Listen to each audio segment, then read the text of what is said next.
जय हिंद दोस्तों, आज हम बात करने वाले हैं आपको करंट अफेयर्स का नेक्स्ट पार्ट में। और आज का जो पार्ट 4 है अप्रैल महीने का, आपको देख सकते हैं यहाँ पर कि करंट अफेयर्स पार्ट अप्रैल 23 का पार्ट 4वां ये क्लास है। और इसमें आपको बताएंगे बीपीएससी, एसएससी, रेलवे, यूपीएससी और ऑल स्टेट पीसीएस का जो भी करंट पूछे जाते हैं उससे सवाल यहाँ पर आपको दिया जाएगा। और करंट के साथ साथ एक खास बात ये होता है कि यहाँ पर क्या होता है कि स्टैटिक जीके की भी बात होती है। तो आइए नेक्स्ट हम इस क्लास में बात करने वाले हैं कि पहला सवाल क्या हो जाता है। तो पहला सवाल दोस्त ये है कि पीएम मोदी ने टाइगर सेंसस 2022 अभी जारी किया हुआ है। आपने देखा होगा कि पीएम मोदी ने टाइगर सेंसस 2022 जारी किया, जिसके मुताबिक भारत में कुल कितने टाइगर है, कुल कितने बाघ हैं। तो दोस्त आपको बता दें कि भारत में अभी तो वर्तमान में जो बाघों की संख्या है 3167 है, लेकिन यही 2018 की अगर बात करें तो 2967 था 2018 में, 2967। तो इतना से बढ़ के ये 3167 अभी हुआ है। और दोस्त आपको बता दें कि 9 अप्रैल 2023 को ये जारी हुआ था। और इस प्रोजेक्ट टाइगर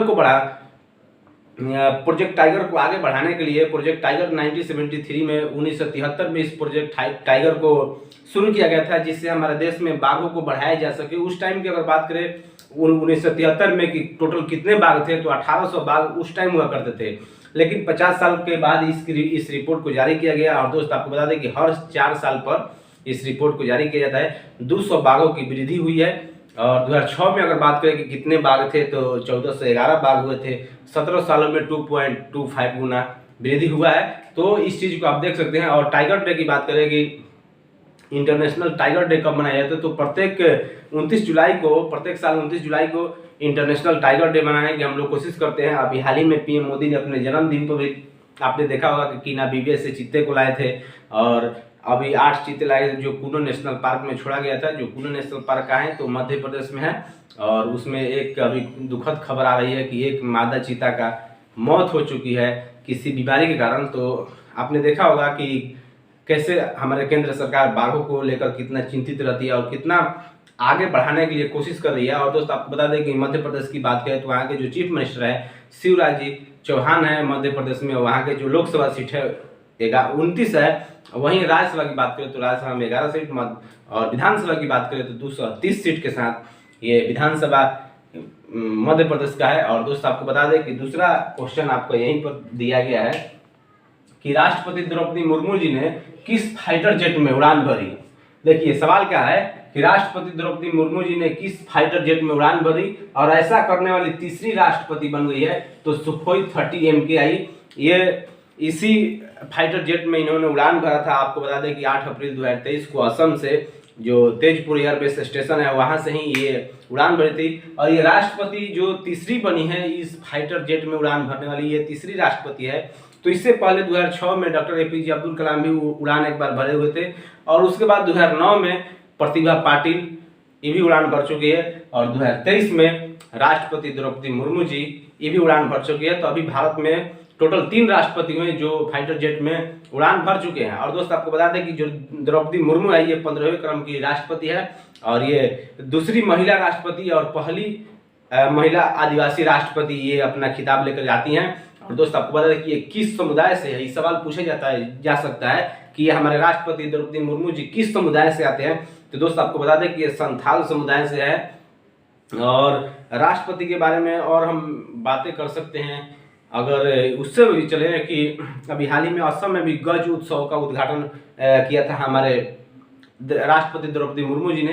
तो असम से आप ये चीज, असम की राजधानी दिसपुर आपको पता होगा, सब कुछ पता है। और दोस्त आपको बता दें कि असम का जो ये लोकसभा सीट है, राज्यसभा सीट है, विधानसभा सीट है। तो क्यों हम लोग याद करने की जरूरत पड़ती है, क्योंकि ये सवाल पूछा जा सकता है, एग्जाम में पूछा भी गया है। इसलिए ये इस पर नजर पर रखना है कि कितना सीट कहाँ पर है। और तीसरा क्वेश्चन दोस्त आपको बता दें कि किस देश की पहली सौर ऊर्जा से चलने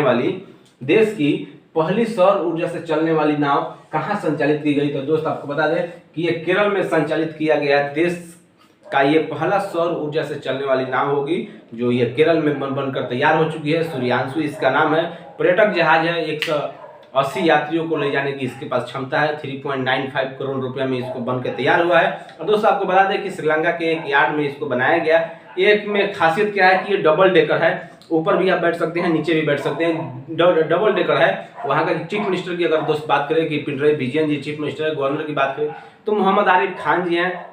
केरल की राजधानी तिरुवनंतपुरम है और सर्वाधिक जीआई टैग के मामले में ये अभी 2023 में इसको सबसे ज़्यादा जीआई टैग मिल चुका है। सबरीमाला मस्जिद केरल में है, कथकली जो नृत्य है केरल का ही है, और अटकल पोंगल जो होता है ये भी केरल में ही है। तो केरल से ये चीज़ आप याद रखिए। और केरल से और क्या आप याद कर सकते हैं, गर्मी बहुत है दोस्त। केरल में जो लोकसभा का सीट है ये लोकसभा का सीट 20 है। वहीं राज्यसभा की बात करें तो राज्यसभा में 9 सीट आते हैं। विधानसभा में 140 सीट के साथ ये केरल है। और केरल शिक्षा के मामले में भी टॉप पे है, लिंगानुपात के मामले में भी टॉप पे है। ये सब याद पुराना बातें हैं, ये याद कर लीजिएगा।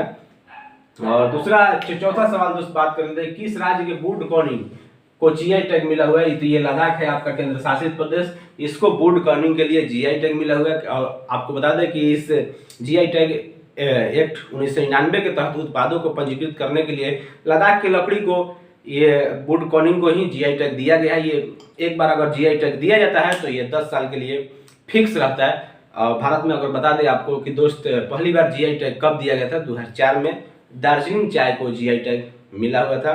और लद्दाख की बात करें तो लद्दाख का जो गवर्नर है बीडी मिश्रा जी हैं।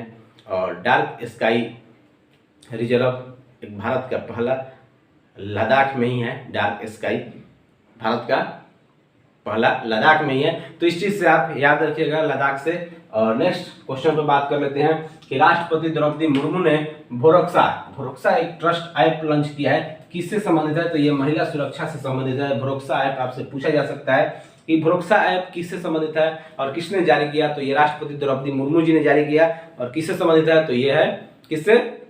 महिला सुरक्षा से। दोस्त आपको बता दें कि असम के गुवाहाटी में आयोजित हाई कोर्ट में आयोजित एक कार्यक्रम के दौरान ही भरोक्सा ऐप को लॉन्च किया गया है। राष्ट्रपति द्रौपदी मुर्मू जी ने संकट की स्थिति में कभी भी आपकी अगर लगे, आपके किसी महिला को लगे कि मेरी कुछ संकट की स्थिति में हम फंस गए हैं, तो वहां से आप इस ऐप के जरिए मैसेज डालकर पुलिस तुरंत आपके पास पहुंच सकती है। इसको चलाने के लिए इंटरनेट की भी जरूरत नहीं है। और राष्ट्रपति की बात करें तो ये 15वें क्रम की राष्ट्रपति है, सेकेंड महिला राष्ट्रपति, आदिवासी फर्स्ट महिला राष्ट्रपति है। तो ये चीज़ आप याद रखिएगा। और 6 सवाल दोस्त बात करते हैं कि हाल ही में मेरिलबोर्न क्रिकेट क्लब ने कितने भारतीय क्रिकेटर को आजीवन सदस्यता प्रदान किया है? मेरिलबोर्न क्रिकेट क्लब कहाँ है? तो दोस्त आपको बता दें कि ये लंदन में पड़ता है, मेरिलबोर्न क्रिकेट क्लब। और कितने ऐसे हमारे भारतीय खिलाड़ी हैं जिनको मिला है? तो महेंद्र सिंह धोनी, युवराज सिंह, मिताली राज, झूलन गोस्वामी, ऐश्वर्या रैना जी को, ये 5 ऐसे क्रिकेटर हैं जिनको आजीवन सदस्यता इनको दे दी गई है। और आपको बता दें कि ये लंदन में स्थित है, दुनिया के सबसे प्रतिष्ठित क्लबों में से एक माना जाता है। इसकी स्थापना की बात करें तो 1787 में इसकी स्थापना हुआ था। कि क्रिकेट से संबंधित है तो आईसीसी और बीसीसी के बारे में बात कर लेते हैं। आईसीसी की स्थापना 1909 में दुबई में हुआ था। इनके जो चेयरमैन है ग्रेग बर्गले है। और बीसीसीआई की बात करें दोस्तों 1928 में हेडक्वार्टर मुंबई, और रोजर बिनी यहाँ का चेयरमैन है बीसीसीआई का। और नेक्स्ट सवाल दोस्त बात कर लेते हैं कि विश्व का पहला एशियाई किंग गिद्ध संरक्षण केंद्र, विश्व का पहला एशियाई किंग गिद्ध संरक्षण केंद्र कहाँ खोला जा रहा है? तो यह है उत्तर प्रदेश में। और उत्तर प्रदेश की राजधानी की बात करें तो लखनऊ। वहाँ का जो चीफ मिनिस्टर है, कौन नहीं जानता है, योगी आदित्यनाथ जी को। और आपको बता दें कि गिद्धों को लगातार विलुप्त होने की स्थिति में इनको संरक्षण के लिए इस संरक्षण केंद्र खोला गया है हमारे उत्तर प्रदेश में। और यूपी के महाराजगंज में इसको खोला गया है। और दोस्त आपको बता दें कि क्या बता दें, अलीगढ़ का नाम हरिगढ़ किया गया है। और आपको पता है कि लेदर पार्क, जो पहला लेदर पार्क है भारत का, वो कानपुर में बनाया गया है। और यूपी में अभी जो चर्चा चल रही है ये सबको पता है, दुनिया को पता है, देश को पता है। और नेक्स्ट क्वेश्चन पे हम बात कर लेते हैं दोस्त कि T20 क्रिकेट में सर्वाधिक हैट्रिक 4 बार का रिकॉर्ड किस खिलाड़ी के नाम है? तो ये रशीद खान जो पाकिस्तान से हैं। और इनको सर्वाधिक हैट्रिक का रिकॉर्ड इन्होंने बनाया है। और आपको बता दें कि साल 2023 में आईपीएल की पहली हैट्रिक अगर माना जाए तो रशीद खान के नाम से है। गुजरात टाइटन के से खेलते हैं। और दोस्त आपको बता दें कि इनका जो ऑपरेशनल कप्तान है, अच्छे स्पिनर हैं। ये 9 अप्रैल 2023 को केकेआर के खिलाफ इन्होंने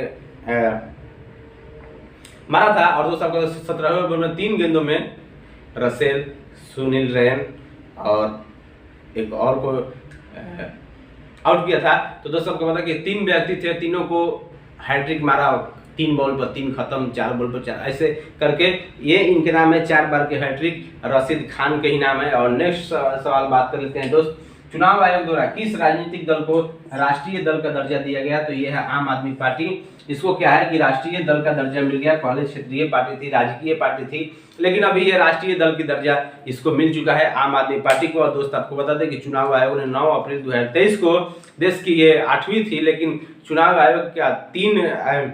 आयोग ने 3 राष्ट्रीय जो पार्टी थी उनकी दर्जा वापस ले लिया है, उनको अभी क्षेत्रीय पार्टी बना दिया। दोस्त आपको बता दें कि इनमें से अभी वर्तमान में जो राष्ट्रीय पार्टी है 6 बच गई हैं, जो कि पहले 8 हुआ करती थी, आपको मिला के 9 हो जाती, लेकिन फिर अभी 6 हो गई। कौन कौन ऐसे पार्टी हैं जिनको हटाया गया है? दोस्त आपको